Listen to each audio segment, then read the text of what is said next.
వేరే రోజుల్లో stable full time job వచ్చింది, మంచిగా చేసుకుంటున్నా, వీకెండ్స్ కూడా ఓవర్ టైం చేస్తున్నా, మంచిగా డబ్బులు వస్తున్నాయి. కాకపోతే ఎక్కడో తెలియని లోటు, మనం వచ్చింది ప్రొఫెషనల్ జాబ్ కొట్టడానికి అని చెప్పి సివి అనేది యూకే ఫార్మాట్ లో చేయడం స్టార్ట్ చేసిన.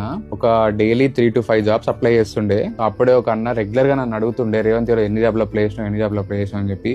ఆయనకి షెఫీల్డ్ లో ఒక ఇంటర్వ్యూ పడ్డది, అప్పుడు మా ఇంటికి వచ్చిండు. సో అట్లా నేను కూడా ఇంకా సీరియస్ గా జాబ్ లో అప్లై చేస్తుండే. స్క్రీనింగ్ కాల్స్ వేరే లో షిఫ్ట్ చేస్తున్నప్పుడు వచ్చినప్పుడు ఫాస్ట్ టైం కని చెప్పి వెళ్ళి స్క్రీనింగ్ కాల్స్ అటెండ్ అవుతుండే.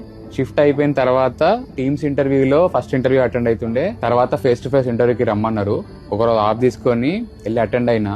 తర్వాత జాబ్ వచ్చేసింది. First face to face interview యూకేలో జాబ్ వచ్చేసింది. ఓవరాల్ గా నేను చెప్పేది ఏంటంటే, కన్సిస్టెంట్ గా నేను జాబ్స్ అప్లై చేయడానికి, నాకు తొందరగా జాబ్ రావడానికి ఆ అన్న ఇచ్చిన మోటివేషన్ అనేది నాకు చాలా హెల్ప్ అయింది. సో అట్లా మీరు కూడా లైఫ్ లో జాబ్స్ అనే కాదు, మీరు దేంట్లో ఏం చేసినా కూడా మీ చుట్టూ పాజిటివ్ పీపుల్ ని మీరు పెట్టుకోండి.